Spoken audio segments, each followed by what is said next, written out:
I got my first biopsy this morning. I have a mole that grows right here. As long as it behaves like a good mole, I let it live. But inevitably, I'll be scrubbing my face with a washcloth and the mole will start bleeding because I'm scrubbing too hard. When it starts bleeding, I get annoyed and I burn it off with acid. Then I won't have a mole for 5 or 6 months until it grows back, at which time we repeat the process and the dance continues. But a while back, I was reading an article that said if you've got a mole that itches and bleeds, you need to get it checked out because it could be a cancerous growth. So today, a dermatologist sliced off my mole and sent it to a lab to check for cancer. Side note, they didn't like the fact that I've spent years burning a mole off with acid. As I was leaving the dermatologist's office, I asked, what are they going to do with the mole when they're done with it? Are they going to bury it?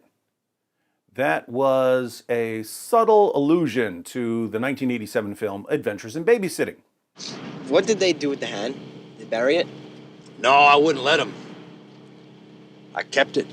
Long story short, I started thinking about the difference between a doctor cutting a mole off my body and a doctor cutting a fetus out of a woman's body. We're told that a fetus, like a mole, might be wanted or unwanted, but at the end of the day, they're both just little lumps of cells that can be removed at will. This brings us to Dave Chappelle's comedy special, Sticks and Stones. Dave Chappelle is a genius. If you don't believe me, think about how he deals with the topic of abortion. One wrong comment on a sensitive issue like abortion can end a comedian's career. But not Dave's, because he's way, way smarter than the critics who complain about him. I've seen videos and articles discussing Chappelle's comments on abortion. I'd like to add my own thoughts because I don't think that anyone has grasped how brilliant he was in this little 2-minute section of Sticks and Stones. Before we go through some clips, I'm going to give a graphic language warning in case you're watching this on your phone as you're waiting for Sunday school to start. I could censor some of the words, but some of them are part of his argument, so I'm just going to leave everything as is. Now, watch what he does here. This is mad scientist level argumentation. I'm not for abortion. Uh-oh, Dave Chappelle is not for abortion. The crowd goes quiet. I'm sure there were some pro-lifers in the audience, but they've learned not to draw attention to themselves and not to trust Chappelle when he transitions to a new topic. But he continues. I'm not for it, but I'm not against it either. Whew! Chappelle's not against abortion, so we can cheer and breathe a sigh of relief. But wait a minute, how can someone as opinionated as Dave Chappelle be neutral on such a sensitive issue? It all depends on who I get pregnant. It all depends on who I get pregnant. The audience laughs because that would be a revolting moral position. If a man is against abortion when it's someone else's child, but he's for abortion when it's his own child, then his ethical views are based on whatever's convenient for him at a given time. And that's just horrifying.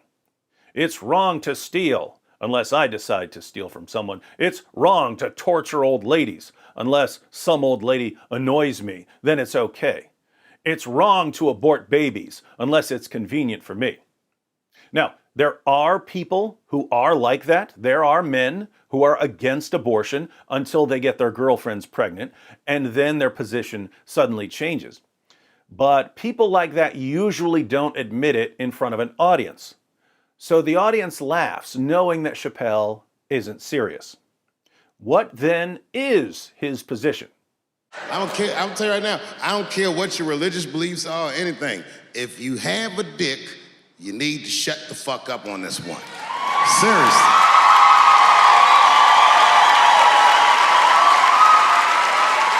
This is theirs. The right to choose is their unequivocal right.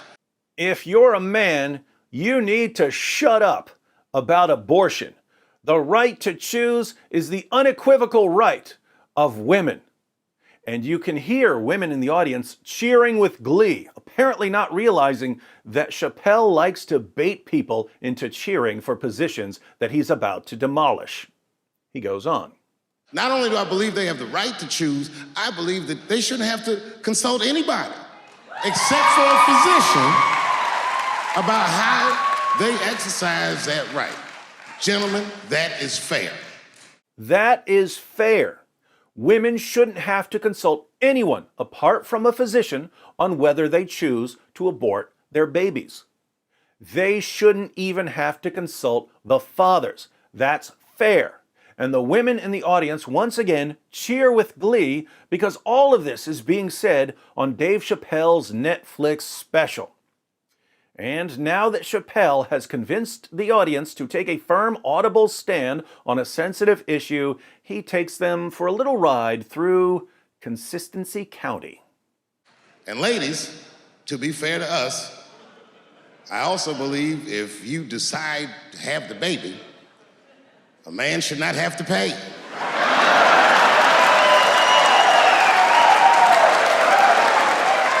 That's fair. So, if it's fair for men to grant that women have the unequivocal right to choose whether to have their babies, then, to be fair, women should grant that men have the unequivocal right not to pay for a baby that a woman chooses to have. Remember, a woman is not required to consult anyone besides a physician. The father doesn't have to be a factor in her decision. She doesn't have to consult him. So the decision to have the baby or not to have the baby rests solely with the mother. If that's the case, then she bears sole responsibility for her decision to have the baby, and a man should not have to pay for the woman's decision. Now, someone could raise an objection here. Someone could say, well, the woman decides to have an abortion when the child is still in the womb, but the man is required to support the child after he or she has been born. So they're not the same thing. I'm not convinced that this is a good objection. At least, I'm not convinced that there's a sound defense of this objection. The man could make his decision not to support the child while the child is still in the womb. And if we're defending choices and rights, then the woman's choice should have no bearing on the man's choice. The man has chosen not to pay for the child. If the woman decides to have the child anyway, that's her choice, and we should respect both choices. By the way, this isn't what I'm saying. This is how I think someone could defend what Chappelle is saying. But let's see if Chappelle can flesh out this claim. If you can kill this motherfucker, I can at least abandon him. One way to make an argument without actually stating a conclusion that could get you into trouble is to provide a premise of the argument, knowing that your listener already believes an additional premise which, when combined with the premise you provided, leads to the conclusion. What do I mean here? Well, Chappelle provides this premise. Premise 1. If a woman has the right to kill her unborn child, then a man has the right to abandon his unborn child. But most of the audience members believe, premise 2, a man does not have the right to abandon his unborn child.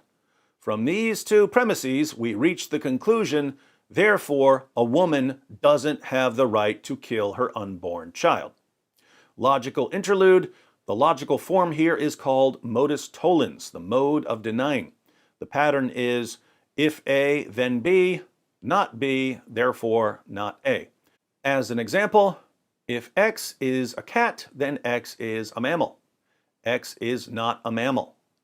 If we know these two things, what else do we know? We know that X is not a cat. If it's not a mammal, it's not a cat. Logic doesn't get any better than modus tollens. If you take a class on logic, this is one of the argument forms you'll learn on the first or second day. So, if Chappelle's claim, premise 1, is correct, and the audience believes premise 2, then it follows, via modus tollens, that a woman does not have the right to kill her unborn child. But how can Chappelle defend his claim that a man has the right to abandon his unborn child? It's my money, my choice. It's my money, my choice. It's my money, my choice. Chappelle defends his claim by using the exact same defense used by the pro-choice camp. The main slogan of the pro-choice movement is, "My body, my choice." I get to choose what to do with my body. No one, not politicians, not journalists, not educators, no one has the right to tell me what to do with my body.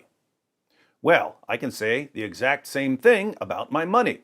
No one, not politicians, not journalists, not educators, no one has the right to tell me what to do with my money. Since the claim, "my money, my choice," rests on the exact same moral principle that "my body, my choice" rests on, you can't reasonably chant "my body, my choice" without also granting "my money, my choice." What does this mean?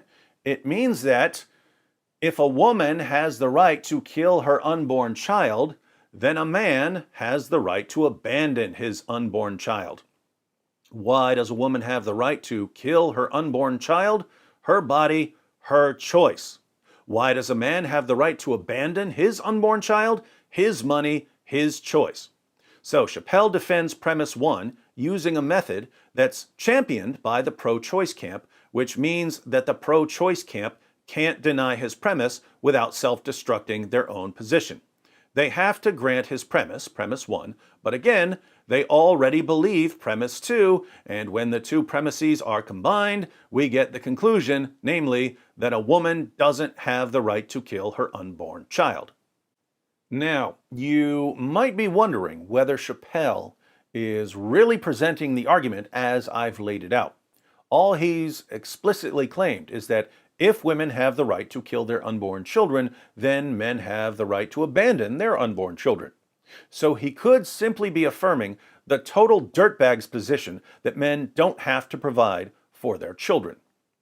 But it's the way that he ends this section of Sticks and Stones that convinces me that he is making the argument as I've laid it out. And that when he insists that men should have the right to abandon their children, he's actually using a kind of reductio ad absurdum, reduction to absurdity. A reductio ad absurdum is where you refute a claim by showing that it leads to an absurdity, in this case, a moral absurdity.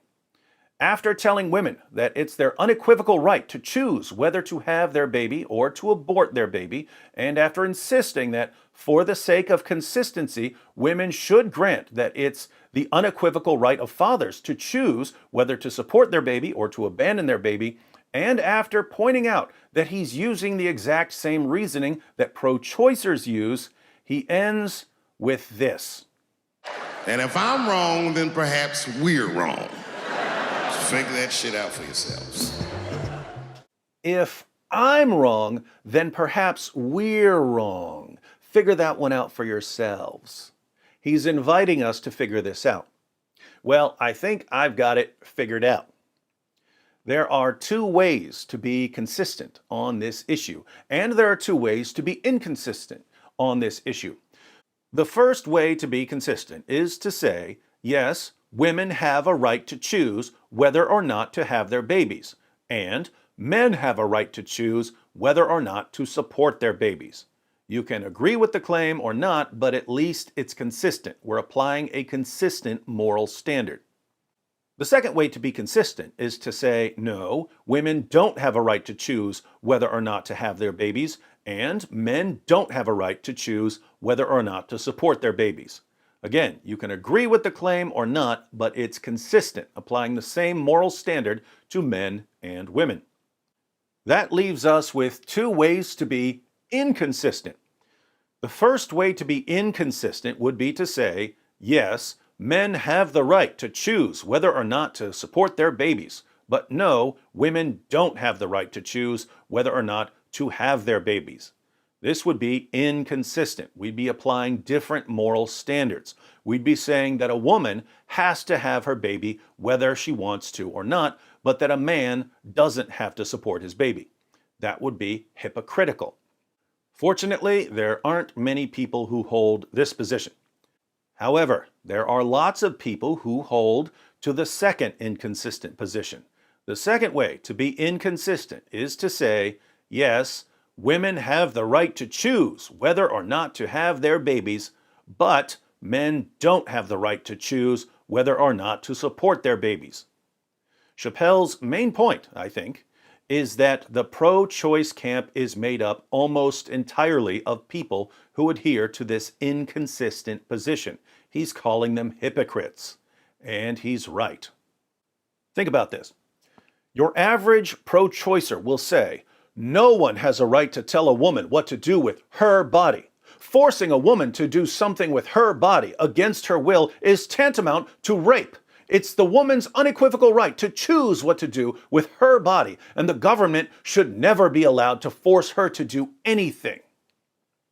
But if you claim that a man shouldn't have to support his baby, these same pro-choicers will say, how dare you? Of course we have a right to tell a man what to do with his money. A father has a moral and a legal obligation to support his child whether he wants to or not. If he refuses, the government has to step in and force that man to use his money to support his child, even if it goes completely against his will. Now, wait a minute here. If forcing a woman to use her body against her will is tantamount to rape, isn't forcing a man to use his money against his will tantamount to robbery? But your average pro-choicer would never say that the government can't force a man to spend his money on his child. Your average pro-choicer would demand that the father be forced by the government to use his resources for the good of the child. What kind of sense does it make to turn to a woman and say, no one can tell you that you have to use your body to support that child? Your body, your choice. But then to turn to a man and say, we get to tell you that you have to use your money to support that child. Your money, not your choice. Because there are moral obligations at work here. Namely, that the father of a child has to use his resources to support his child. It seems that the pro-choice movement doesn't rest on any sort of consistent moral standard. Instead, it's based entirely on convenience. If it's convenient for a woman to have an abortion, then she has every right to have an abortion. If it's inconvenient for a woman to have the father abandon the child, then by golly, he has no right to abandon the child. This is just whatever is in my self-interest, that's my position. Remember when Chappelle said that his view of abortion depends on who he gets pregnant? I'm not for it, but I'm not against it either. It all depends on who I get pregnant. The audience laughed because it was so absurd to hear someone basing his moral claims on nothing other than what's convenient for him. The ethics of convenience is a laughably ridiculous moral position. And it's clearly absurd when a man appeals to it in this context. We laugh at a man who says, it all depends on who I get pregnant, because we assume that he can't be serious. If we thought that he was serious, we would condemn him. But the ethics of convenience, what's right is whatever is in my self-interest, what's wrong is whatever goes against my self-interest, lies at the heart of the pro-choice movement. Whether the government gets to tell us what to do depends on whether it's convenient for me or not. Now, I don't know about you, but as far as I'm concerned, this is the most epic 2-minute critique of abortion in the history of the world.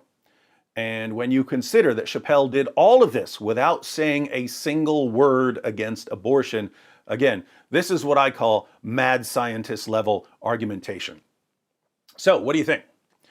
In the comments section, I'd like to know 2 things. 1, do you think that Chappelle's argument, as I've interpreted it and as I've presented it, is a good argument? And 2, do you think that this is what Chappelle was really trying to do? Or do you think that he was seriously claiming that men should be able to abandon their children? What was his real intention? Let me know what you think.